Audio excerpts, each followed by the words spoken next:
नमस्कार, कंज्यूमर अड्डा में आपका स्वागत है। आपके साथ मैं हूं विपिन भट्ट।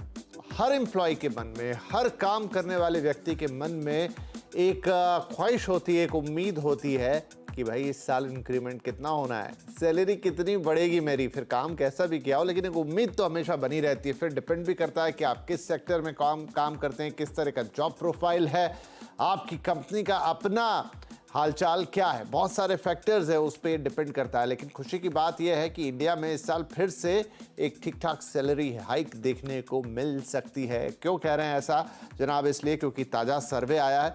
तो जितने भी लोग नौकरी करते हैं, आपसे जुड़ा कोई नौकरी करता है, नहीं भी करते तो भी देखना तो बनता है कि भाई जॉब मार्केट का सीन क्या है। आइए सबसे पहले इस सर्वे पर, इस प्रेजेंटेशन पर नजर डालते हैं, फिर अपने मेहमानों से बात करेंगे कि किस सेक्टर के व्यक्ति को कितना फायदा हो सकता है, एआई जैसी नई चीजों से क्या कोई इम्पैक्ट पड़ रहा है, और ये इंक्रीमेंट बढ़ाने का कोई तरीका है क्या, कि उसी पर आपको भी संतोष करना पड़ेगा जितना मिलेगा। तो आइए एक नजर डालते हैं क्या कहता है ये सर्वे। एऑन का ये सर्वे है सैलरी हाइक्स के बारे में। देखिए, तुलना कर रहा है पहले तो ये, अगर आप 2023 का आंकड़ा देखेंगे तो पिछले साल जो एवरेज इंक्रीमेंट हुई थी वो 9.7% की हुई थी। इस साल जो अनुमान है 9.5% का है। तो एक नज़र में तो आपको लग रहा है भाई पहले से कम हो गया, लेकिन दूसरा ये भी तो है कि आप मौजूदा सिनारियो को देखें तो 9.5% पर भी तो वो बना हुआ है, जो कि अपने आप में बुरा नहीं। मतलब ये एक 50-50 वाला मामला हो सकता है। आप पानी के ग्लास को आधा भरा देखें या आधा खाली, लेकिन इस पर चर्चा आगे जारी रहेगी। कुछ पॉइंटर्स है जिन्हें ध्यान दे लेना चाहिए। 10% के आसपास की सैलरी हाइक है, तो ये आंकड़े जो हम आपको बता रहे हैं तो पिछले 3 से 4 साल में वो 10% के इर्द गिर्द ही घूम रहा है। कभी 9.7, कभी 9.5, 9.8, उसके आसपास की सैलरी इंक्रीमेंट हो रही है। इसके अलावा ये जो सर्वे है 45 सेक्टर की 1414 कंपनियों पर किया गया है। इतने सेक्टर्स और इतनी कंपनियों का डेटा इसमें इकट्ठा किया गया, तो काफ़ी बड़ा और बृहद सर्वे है। तो मोटा मोटा अनुमान मान सकते हैं कि सही होगा। 2023 में नौकरी छोड़ने के आंकड़ों में कमी आई है, जो है एट्रिशन रेट है वो थोड़ा कम हुआ है। मार्केट में या जॉब मार्केट में थोड़ी स्टेबिलिटी आई है। ये अच्छा भी रहता है वैसे जॉब मार्केट के लिए। ग्लोबल प्रोफेशनल फर्म एऑन का सर्वे, जैसा मैंने आपसे कहा, तो वो ये लेकर आ रहे हैं इंडिया के बारे में। तो अब आपकी सैलरी कितनी बढ़ेगी, कैसी उम्मीद आपको करनी चाहिए, और क्या सैलरी बढ़ाने का कोई तरीका है कि भाई एवरेज अगर 10% के आसपास है तो मेरी 15 कैसे बढ़ जाए, या ये ध्यान रखने का तरीका कि भाई मैं उन टॉप गेनर्स में से तो जरूर बन जाऊं। अगर 9.5% ही बढ़नी है तो मेरी कम से कम 9.5% बढ़े। ये सब चीज़ें बड़ी अहम होती हैं, क्योंकि जॉब करते हैं, साल भर बहुत मेहनत करते हैं, वो एक दिन आता है जब हाथ में लेटर आता है और फिर चेहरे पे मुस्कान या उदासी, डिपेंड करता है कैसा इंक्रीमेंट हुआ है। वाइल चलिए, तो हमारे साथ आज जो मेहमान जुड़ रहे हैं उनका परिचय आपसे करा देता हूं। कार्यक्रम में शामिल हो रहे हैं टैलेंट सॉल्यूशन एऑन इंडिया के पार्टनर रूपांक चौधरी, फ्लेक्सिबल के को फाउंडर और सीईओ कार्तिक श्रीधरन, और इंटरनेशनल मैनेजमेंट इंस्टीट्यूट के career service head Amit Ghosh. आप तीनों का बहुत बहुत स्वागत है। अब चूंकि रिपोर्ट आ रही है एऑन की तरफ से, तो हम रूपांक से ही बातचीत की शुरुआत करते हैं। तो रूपांक, जैसा मैंने शुरू में कहा, पिछले साल से तुलना कर दी आपने, 9.7 था, इस साल का एस्टिमेटेड 9.5। एक तरह से देखें तो कम हो रहा है, लेकिन दूसरी तरह से क्या संतोष करना बनता है कि 9.5 तो है? बिल्कुल, 9.5 किसी भी हाल में एक बुरा नंबर नहीं है। काफ़ी अच्छा नंबर है। एंड क्योंकि बाहर रिसेशन का थोड़ा माहौल है, तो हमें लग रहा था कि शायद नंबर और डाउन होगा, लेकिन अगर हम बिजनेस सेंटिमेंट देखें कंपनीज का, वो काफ़ी हाल तक अच्छा है। और जो नंबर थोड़ा कम हुआ है उसके 2-3 कारण हैं। एक कारण ये है कि ये नंबर हाई था पिछले कुछ सालों में, क्योंकि आईटी सेक्टर ने काफ़ी अच्छा किया था। वहाँ पे काफ़ी हायरिंग हो रही थी, काफ़ी अटेंशन थी, उनके सैलरी इंक्रीमेंट काफ़ी हाई थे। उनके नंबर्स नीचे आए हैं। ये सबको पता है कि आईटी सेक्टर में थोड़ा-सा प्रॉब्लम हुआ है, और क्योंकि रिसेशन से भी इम्पैक्ट पड़ा है, तो आईटी सेक्टर के नंबर नीचे आने से थोड़ा नंबर पे इम्पैक्ट पड़ा है। बाकी अगर आप देखें, जो ज़्यादातर सर्विसेज सेक्टर हैं, जैसे रिटेल हो गया, ई-कॉमर्स हो गया, स्टार्टअप्स हो गए, उनके इंक्रीमेंट भी थोड़े से कम है, क्योंकि उनका भी जो बिज़नेस सेंटिमेंट है थोड़ा-सा हिला है।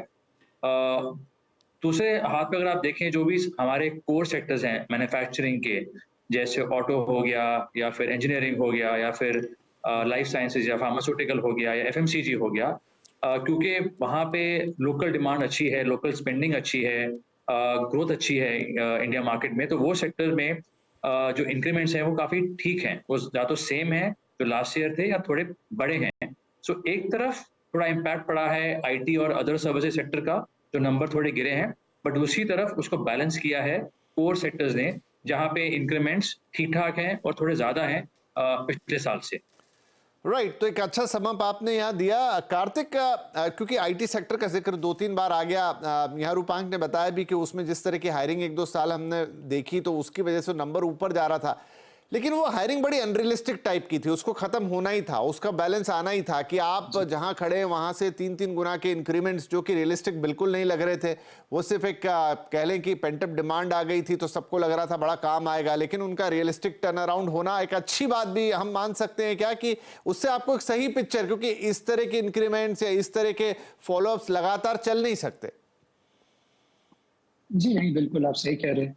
2021 तक में फंडिंग क्लाइमेट ही अलग था, पूरा एक बबल बन गया था। And at one point in time एक एक इंजीनियर के पास आईटी सेक्टर में 10 ऑफर भी होते थे। एंड वो 10वें ऑफर के बाद 11वां ऑफर भी ढूंढते थे। तो तब का समय ही अलग था। एंड मुझे लगता नहीं वो अभी समय वापस आएगा। अब समय आ गई है थोड़ा असलियत की, जहाँ पर थोड़ा हम देखें कि सारी कंपनीज के पास अभी फोकस है सस्टेनेबिलिटी की, प्रॉफिटेबिलिटी की, ना ही सिर्फ नो कॉस्ट में बस ग्रोथ करना है, कुछ भी कर लो, पैसा वाला सेंटिमेंट नहीं रहा। तो इस सिनारियो में ऐसा इंक्रीमेंट्स अभी अपने को देखने नहीं मिलेगा। फोकस अभी होगा कंपनीज का रिटेंशन पर, ना कि अग्रेसिव हायरिंग पर, बिकॉज हायरिंग आपका हमेशा मोर कॉस्टली रहेगा versus than retaining an existing employee. तो उसमें हम अगर देखेंगे तो अग्रेसिव ऑफर्स नहीं दिया जाएगा।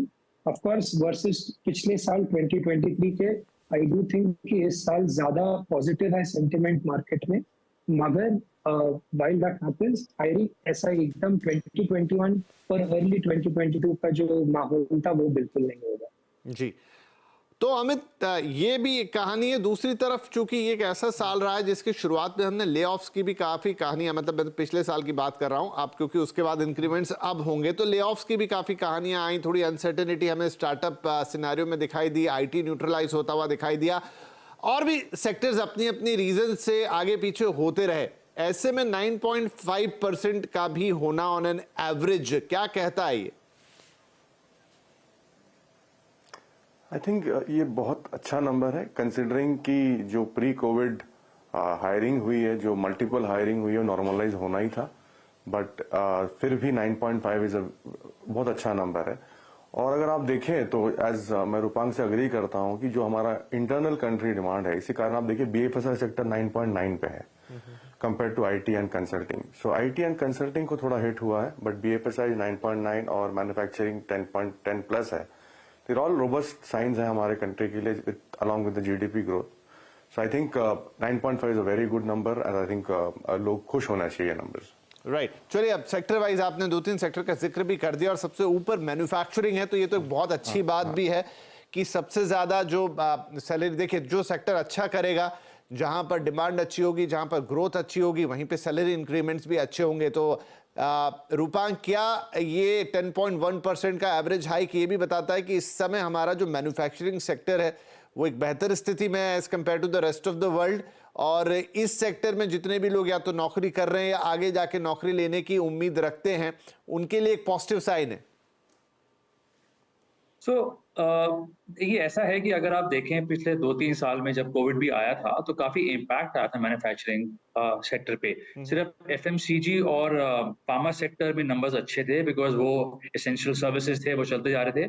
बाकी हर एक सेक्टर में प्रॉब्लम आई थी, कटौती आई थी। सो ये 2-3 साल के बाद नंबर काफी हाई गया है, क्योंकि जो डोमेस्टिक डिमांड है और डोमेस्टिक ग्रोथ है, डोमेस्टिक इन्वेस्टमेंट है इंफ्रास्ट्रक्चर में या फिर हेवी इंडस्ट्रीज में, वो काफी अच्छी की गई है। और इस सब का जो लेना देना है वो बाहर के ग्लोबल रिसेशन से इतना इम्पैक्ट नहीं हुआ है। जिन सेक्टर्स में ग्लोबल रिसेशन का इम्पैक्ट हुआ है, जैसे ई-कॉमर्स हो गया या फिर आपका स्टार्टअप हो गया या फिर IT हो गया, वहाँ इम्पैक्ट पड़ा है। बट जो सेक्टर हमारे कोर हैं, जिसकी जहाँ पे इन्वेस्टमेंट गवर्नमेंट से भी हो रही है और प्राइवेट कंपनीज भी कर रही हैं, चाहे वो मैन्युफैक्चरिंग हो, इंजीनियरिंग हो, इंफ्रास्ट्रक्चर हो, रियल एस्टेट हो, FMCG हो, उनमें इस वक्त हायरिंग भी हो रही है। उनका जो बिजनेस सेंटिमेंट है वो भी अच्छा है। उनमें लोग मूव भी कर रहे हैं और उसी कारण क्योंकि डिमांड ज़्यादा है लोगों की, तो सैलरी इंक्रीज भी बढ़ रहा है। और उनका जो बेस था, वो भी पिछले 2-3 सालों से काफ़ी कम था, क्योंकि उनके इंक्रीमेंट इतने अच्छे नहीं थे, सर्विस के ज़्यादा थे। तो अब जब सब कुछ ठीक चल रहा है और मार्केट में डिमांड है, तो उसका जो नंबर है, वो सर्विसेज़ से ज़्यादा आ रहा है, क्योंकि हमारे जो लोकल डिमांड का कंडीशंस हैं इंडिया में, वो इस वक़्त काफ़ी फ़ेवरेबल हैं। ओके, एक छोटा सा सप्लीमेंट्री सवाल आपसे और कि ये जो सैलरी इंक्रीमेंट्स हैं अलग अलग सेक्टर वाइज, तो क्या इसमें कोई बाइफरकेशन भी है कि किस लेवल पे आप काम कर रहे हैं? देखिए वो ज़्यादातर हर एक सेक्टर के लिए सिमिलर होता है। अगर आप देखें जो टॉप मैनेजमेंट होता है उनका इंक्रीज़ कम होता है, उनका इंक्रीज़ करीबन 9% है। मिडल मैनेजमेंट ज़्यादा का थोड़ा ज़्यादा है, 9.5% है। जूनियर मैनेजमेंट का सबसे ज़्यादा है, करीबन 10% है। उसका कारण ये है कि सबसे ज़्यादा अट्रिशन होता है जूनियर मैनेजमेंट लेवल पे, तो वहाँ पे मैक्सिमम पे दिया जाता है।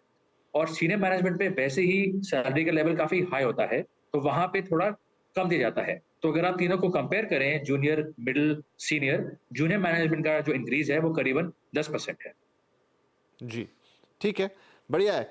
कार्तिक, अगर हम नंबर्स देखें तो consumer durable, e commerce, professional services और केमिकल सेक्टर, इसमें केमिकल सेक्टर जो कि थोड़ा स्पेशलाइज है उसको हम बाहर कर दें तो कंज्यूमर ड्यूरेबल हुआ, ई कॉमर्स हुआ, प्रोफेशनल सर्विसेज हुए, ये वो हैं जहां पर ज़्यादातर लोग एम्प्लॉयड रहते हैं, मतलब बहुत ज़्यादा अलग तरीके के स्पेशलाइजेशन की ज़रूरत नहीं है। और इनमें सब में जो नंबर है वो 9+ में है, यानी कि एक बड़े तबके को इस साल एक अच्छी सैलरी हाइक की उम्मीद करनी चाहिए।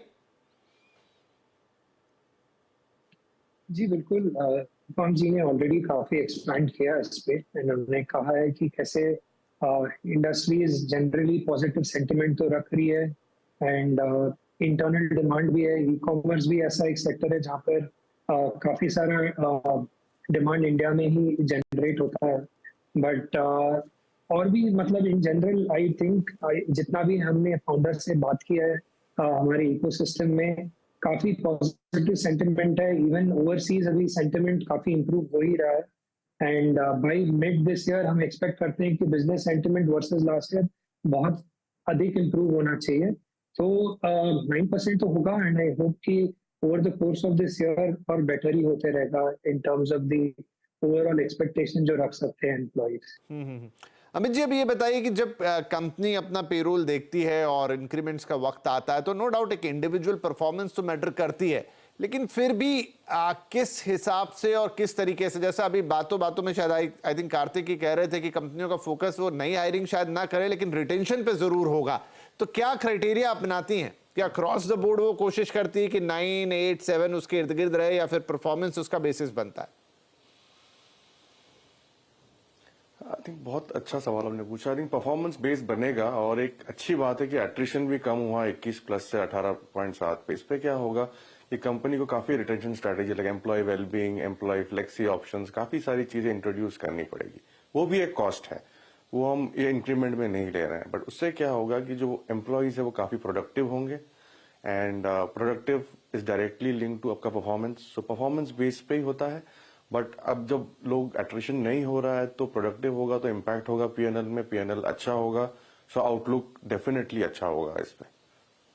ठीक है, चलिए, तो यहाँ पर यह है कि एक बहुत सारी ऐसी कॉस्ट भी हैं लेकिन रिटेन करने की कोशिश करेंगी कंपनियां और एम्प्लॉय बेनिफिट में काफ़ी सारे काम होते हुए नजर आएंगे अपार्ट फ्रॉम दिस इंक्रीमेंट। एक छोटा ब्रेक लेते हैं यहाँ पर। ब्रेक के बाद जैसा मैंने शुरुआत में कहा था कि भाई क्या तरीके हो सकते हैं, हालांकि ये तो साल भर की कहानी होती है आप कैसा परफॉर्म करते हैं, लेकिन स्टिल क्या कोई तरीके हैं जिससे आप उस इंक्रीमेंट की टॉप लेवल पे पहुंचे या उससे भी बेहतर आउट परफॉर्म करते हुए नजर आए। और सेकेंडली ये जो नई नई चीज़ें आ रही है मसलन AI एंड ऑल दैट, क्या उसका आपकी तरक्की पर, आपके पैसों की तरक्की पर कोई इंपैक्ट पड़ रहा है या पड़ सकता है? ये दो अहम सवाल इस छोटे से ब्रेक के बाद। Welcome back. हम बात कर रहे हैं कि इस साल कितनी पगार बढ़ेगी, भाई कितना इंक्रीमेंट होगा। एऑन का सर्वे बता रहा है कि ऑन एन एवरेज 9.5% तक अक्रॉस द इंडस्ट्रीज हो सकता है, जो एक हेल्दी इंक्रीमेंट कहा जा सकता है looking to the current situation. पिछले साल के मुकाबले 19-20 इधर उधर, लेकिन 10% के आसपास ये बना रहेगा। राइट, अब एक दो महत्वपूर्ण सवाल। तो रूपांक, बहुत सारी नई चीजें इवॉल्व हुई पिछले 5-6 महीने में, जिसमें AI एक बहुत बड़ा नाम उभर के आया, काफी चर्चा इसके इर्द गिर्द हुई। क्या कोई इम्पैक्ट अभी इंडस्ट्री पर, जॉब सिनेरियो पर, इंक्रीमेंट्स पर इस फैक्टर का पड़ता हुआ दिखाई दिया? कुछ है आपकी रिपोर्ट में इस पर? जी, सो हमारी रिपोर्ट ने ये भी एक एस्टैब्लिश किया है कि जो हॉट स्किल्स हैं, जो मार्केट में जिनकी डिमांड बहुत है लेकिन सप्लाई थोड़ा इस वक़्त कम है। और इन हॉट स्किल्स में जैसे आप देखिए AI, ML, machine learning, data science, UX design, business intelligence, cyber security, enterprise architecture, ऐसे कई हॉट स्किल्स हैं आईटी सेक्टर की तरफ ओरिएंटेड जो हैं, जिनकी जो डिमांड है ज़्यादा है, तो उन स्किल्स के लिए जो आपको प्रीमियम है, वो काफ़ी ज़्यादा मिलता है। और जब हमने इसका एक थोड़ा अंदाज़ा लगाया था, तो कई जगह पे ऑलमोस्ट 30-40% तक का प्रीमियम मिल सकता है लोगों को अपनी सैलरी पे, अगर उनके पास ऐसे हॉट स्किल्स हों। तो क्लियरली मार्केट में डिमांड बहुत है और चाहे ओवरऑल जो इंक्रीज़ है, वो 9.5% का है। अगर आप टॉप रेटर हैं, तो आपको इंक्रीमेंट ज़्यादा अच्छा मिलेगा। मतलब जैसे अगर आप टॉप रेटर हैं, तो आपको 9.5 नहीं, आपको कम से कम 14-15% का इंक्रीमेंट मिल सकता है। और अगर आपका स्किल बहुत इम्पोर्टेंट है, क्रिटिकल स्किल है या हॉट स्किल है, उस हिसाब से भी आपको ऑलमोस्ट 30-40% ज़्यादा हाइक मिल सकता है, एक नॉर्मल एवरेज एम्प्लॉयी के कंपैरिज़न में। जी, चलिए, तो एक बात तो निकलकर सामने आई कि अच्छा परफॉर्म करने के साथ साथ आपको स्किल्ड अप भी होना पड़ेगा। ये जो नई चीज़ें आ रही, चाहे मशीन लर्निंग हो, आर्टिफिशियल इंटेलिजेंस हो, उसके अंदर फिर जनरेटिव एआई और ये तमाम तरह की चीज़ें, एलएलएम वगैरह, उससे अपडेटेड रहना होगा, अपने स्किल को अपडेट करने होगा जिस भी सेक्टर में आप काम कर रहे हैं, क्योंकि हर जगह इनके एप्लीकेशंस अब धीरे धीरे आ रहे हैं। और जैसा रूपांक बता रहे कि अगर आपके पास स्किल सेट है तो 30 से 40% आपको शायद ज़्यादा रिटेन करने के लिए कंपनी खर्च कर दे, कोई बड़ी बात नहीं होगी। So this is one point two note. Kartik, और क्या, देखिए, मैं अगेन ये कहूँगा कि कोई एक दिन या 2 महीने की बात नहीं, साल भर आप कैसा परफॉर्म करते हैं उस पर निर्भर करता है कि कैसे इंक्रीमेंट्स आएंगे। लेकिन कुछ चीज़ें, कुछ टिप्स जिससे आप इंश्योर करें हमेशा काम करते वक्त कि भाई जब इंक्रीमेंट का वक्त आए तो आप उस सूची में सबसे ऊपर हों। जी बिल्कुल। फर्स्टली आई थिंक कोई भी नए एम्प्लॉय को सोचना चाहिए कि इन द फर्स्ट 3 मंथ्स कि वो अपना जो इनिशियल एक्सपेक्टेशंस है एकदम उसको नेल करे। हमेशा उसके बाद अपस्किल करते रहें, क्योंकि कोई भी मार्केट में कभी स्टेबल नहीं होता, नई नई चीज़ें होती रहती हैं। एंड वो डायनेमिक नीड जो है उसको हमें सेटिस्फाई करने के लिए हमें हमेशा अपस्किल करते रहना पड़ेगा। एंड जैसे पिछले साल हमने देखा कि सडनली एआई काफी बड़ा हो गया और generative AI, LLM, chat GPT, इतने सारी चीजें आ गई। एंड ये नॉट जस्ट इंजीनियरिंग, हर एक फंक्शन में उसकी नीड घुस गई। तो अगर एज एन इंडिविजुअल मुझे रेलेवेंट रहना है कोई भी इंडस्ट्री में, तो मुझे बहुत इम्पोर्टेंट है कि मैं अपस्किल करते रहूं। एंड उसका मैं अपना परफॉर्मेंस पे दिखा सकता हूँ कि कितना बेटर कर रहा हूँ एंड कितना बेटर मैं अपने आउटपुट में दिखा सकता हूँ। And I think overall as an employer का बस यही एक ओवरऑल एक्सपेक्टेशन होता है एक एम्प्लॉय से। जी, थोड़ा सा वीडियो आपका पुअर हो चला है, लेकिन गॉट योर पॉइंट कार्तिक कि इन चीज़ों का, इन स्किल्स का बहुत महत्व है और एम्प्लॉयर भी उसको समझ रहे हैं, तो डेफिनेटली आपके इंक्रीमेंट में भी काम आएगा। एट लास्ट अमित, एक जवाब आपसे कि सॉफ्ट स्किल्स, आप कैसा बिहेव कर रहे हैं ऑफिस में, आप कैसा अप्रोच कर रहे हैं, आपको जो टास्क दिया जा रहा है उसके प्रति आपकी रुचि क्या है, आप उसे कैसे टैकल करते हैं, आपका अपने सबऑर्डिनेट्स के साथ मामला कैसा है, और इम्पॉर्टेंटली आपका डिसिप्लिन कैसा है, कब आते हैं जाते हैं, छुट्टियां, तमाम चीज़ें, क्या ये चीज़ें भी आपके उस फाइनल इंक्रीमेंट में मैटर करती हैं? क्योंकि अक्सर हम इन बातों को ध्यान नहीं देते। बिल्कुल, आई थिंक ये बहुत इंपॉर्टेंट है। और अपस्किल के साथ जो रूपांक और कार्तिक ने कवर किया, रीस्किल भी बहुत इंपॉर्टेंट है। बिकॉज अभी हमारा लेंस चेंज हो गया, पहले मार्केटिंग था, अभी मार्टेक हो गया, मार्केटिंग टेक्नोलॉजी, पहले एचआर था, अभी एचआर टेक हो गया, फाइनेंस था, फिनटेक हो गया। तो ये तो रीस्किल, एक लेंस चेंज करना जरूरी है। प्लस सॉफ्ट स्किल्स बहुत इंपॉर्टेंट है, क्योंकि जब आप कम्युनिकेट करेंगे अपने टॉप मैनेजमेंट से, आपको समझ में आएगा कि आपका परफॉर्मेंस कैसे फिट हो रहा है ओवरऑल कंपनी के ओवरऑल पिक्चर में। वो अगर आपको समझ में आता है और आप कंट्रीब्यूट करते हैं, तभी परफॉर्मेंस उभर के आएगा and then there is no stopping कि कितना हाइक होगा, 30-40%, 50% भी हो सकता है। क्या बात है। चलिए, बहुत इंपॉर्टेंट बातें आप लोगों ने बताई हैं, रीस्किल एंड स्केल अप और ये तमाम चीजें, और सॉफ्ट स्किल्स का भी कैसा प्रयोग। और इंपॉर्टेंट है कि आप परफॉर्म तो कर रहे हैं, लेकिन परफॉर्म आपकी कंपनी या आपकी ऑर्गेनाइजेशन के लिए किस हद तक काम कर रहा है और कितना फिट है, ये सब भी आपको देखना पड़ेगा। वाइल तो 10% के आसपास का इंक्रीमेंट उम्मीद आप कर सकते हैं। किस सेक्टर में है, किस लेवल पे है, वो आप तय करेंगे, और कैसे इसको और बेहतर बनाना है वो बातें आई थिंक अब आपके जहन में होगी। बहुत शुक्रिया आप तीनों ही मेहमानों का, काफी इंसाइटफुल बातचीत हुई, एंड आई होप कि काफी सारे aspirants and in job people सबके लिए बहुत काम आएगा। बहुत बहुत धन्यवाद। नमस्कार।